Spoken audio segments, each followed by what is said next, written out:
Hey guys, welcome to the Comic Den. I'm your host, Ace Knuckles. I'm trying something different. Typically on my YouTube channel, I want to have my podcast, Comic Rundown, but I also like recording and I like putting out stuff. It's just fun for me. I'm not super great at it yet, but I'm getting there. Hopefully I can start polishing things up. Thanks to David Fleming for showing me a whole bunch of new stuff. I'm using VideoPad now instead of iMovie. It seems a lot easier.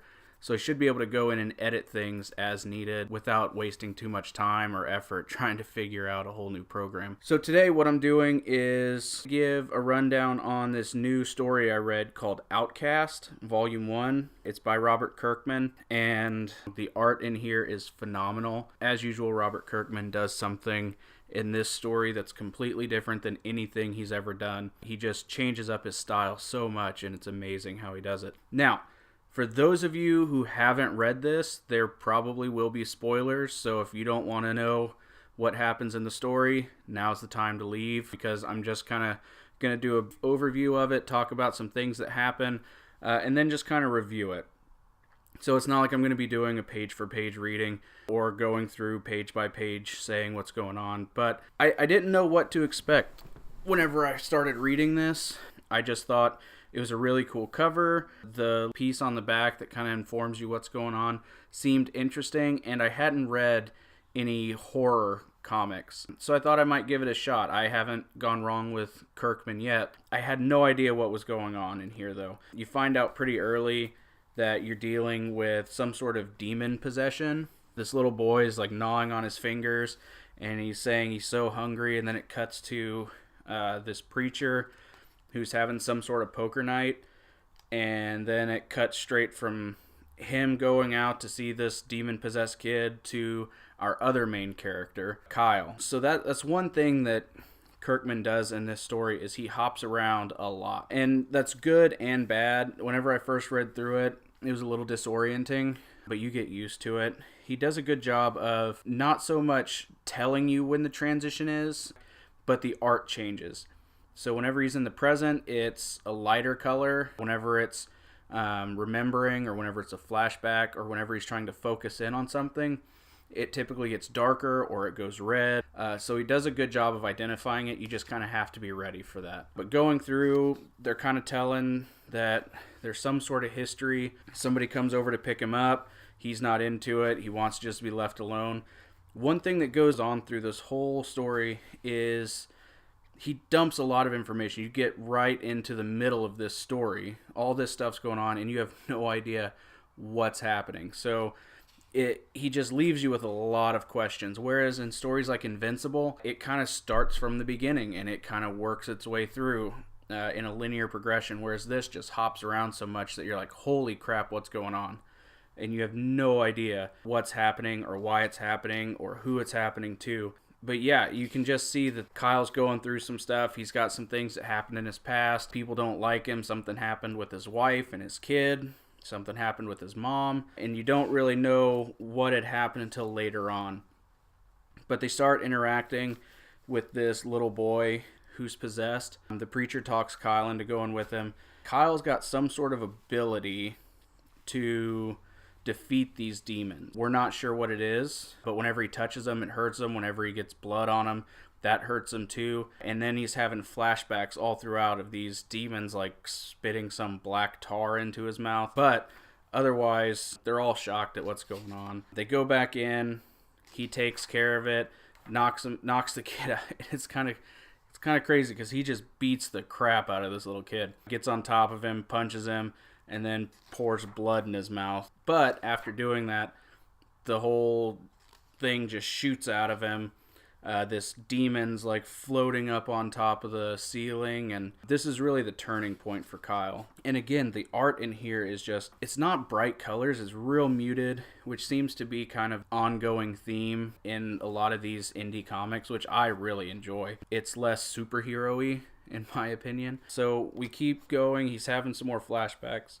We find out his mom's in the hospital, and she was the first one who was possessed in his life, and he had spent so many years hating her for how abusive she was, and now he's realizing, hey, maybe it wasn't you. Then we find out that some guy from his sister's past who had hurt her in some way has come back. It doesn't seem like that has much to do with the story now.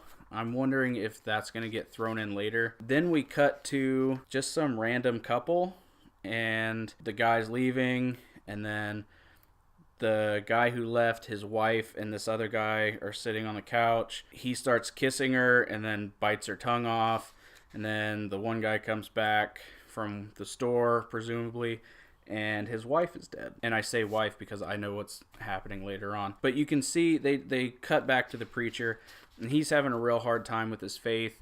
He's doubting, he's getting drunk, and kind of spouting off about how maybe God's so busy with this war against evil that he's forgotten about us.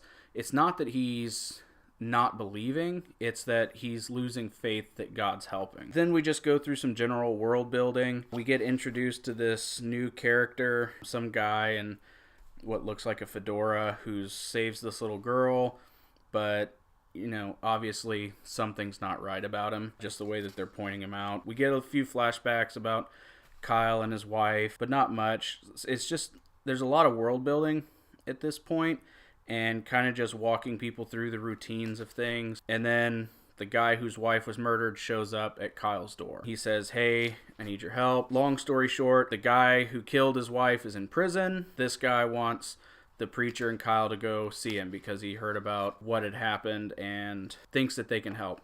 Says that, this was my partner. We knew each other forever. This isn't him now. There's something wrong with him. He's changed somehow. So they go in, talk to the guy. Originally, the preacher thinks that nothing's wrong with him, but then Kyle's like, "No, let me go in, see what's going on." Kyle puts his hand on his forehead, and they start calling him the Outcast. He said, well, not the Outcast. He says, "You are Outcast." And so we're kind of starting to develop this, okay, this is something. This is a real thing. It's not just some fluke. This kid can exorcise demons with his blood. But every time he touches these people, these demons don't like it very much. But fight with this guy, they get kicked out. We don't really know what's going to happen with him. But they start interacting with this new guy in town who presumably killed Kyle's neighbor and is acting like his brother. There's this old lady that they've been visiting, and Kyle thinks that she's possessed by the devil or the demon or whatever it is, and he wants to go check. So he touches her, she screams in pain, which is kind of what all of these demons are doing. Where the preacher comes to find out, all these people I've been exorcising, all these people I've been helping, maybe I haven't been helping them. So that kind of sets up the question for, is this entire town possessed by this demon? Because he's been doing these exorcisms thinking that he's healing them, but this old woman who he had presumably done an exorcism on is still possessed. So the guy who's been walking around in the fedora shows up at the preacher's house, cuts the pentagram into his chest and says, "You guys need to just drop this. You need to leave it alone. Stop investigating, stop searching, stop doing anything." And then the last few pages are just backstory. It's just a memory of how his mom ended up in the hospital. And he had walked in and said, "Hey, I'm not taking this crap anymore." Starts beating her up. Obviously, the demon doesn't like it, but at this point, he didn't know it was a demon. He's just fighting for his life. The demon leaves his mom, and she's kind of left in a catatonic state. And then that's kind of where it ends, where he's kind of overcoming this fear that he has. He's kind of moving forward in his life, and he says that, from now on, I'm not going to be scared of you. I'm just going to fight this. Overall, this was an amazing story. I really enjoyed it. Definitely, you guys should go pick it up. I'm not sure if Volume 2's out yet. I'm not sure where it's going, if it's a monthly or a bi-weekly. But I think with this one and a lot of the other Image comics, it's easier and cheaper for me if I just wait for the trades to come out. So that's probably what I'll do, is wait for Volume 2 to come out. But man, I'm ready. I really hope that Volume 2 is already out so that I can go pick it up. But yeah, it was just kind of a spur of the moment buy. I'd gone up to Kansas City for the weekend with my wife to record my episode with David Fleming. We went into a Barnes & Noble and they had it. So I was like, yeah, let's pick it up. I've been looking at it on Amazon anyway. So, all right, guys, let me know what you think. Let me know if you like this, just kind of me going through and reviewing comics. It'll probably just be trades. I don't know that I'm going to do individual comic. I might do runs. So I might do like 5 or 6 comics at a time, just so that it can be like what a trade would be. But yeah, just leave in the comments what you think, If you think I can improve on anything, if you have any stories that you'd like me to read, any episodes that you'd like me to do on the Comic Rundown, make sure you follow me on Instagram and Facebook at ComicDen316. If you haven't already, hit that subscribe button. If you like this video, hit the like button. And don't forget to hit that little bell so you can get notified every time I make a new video. Bye, guys.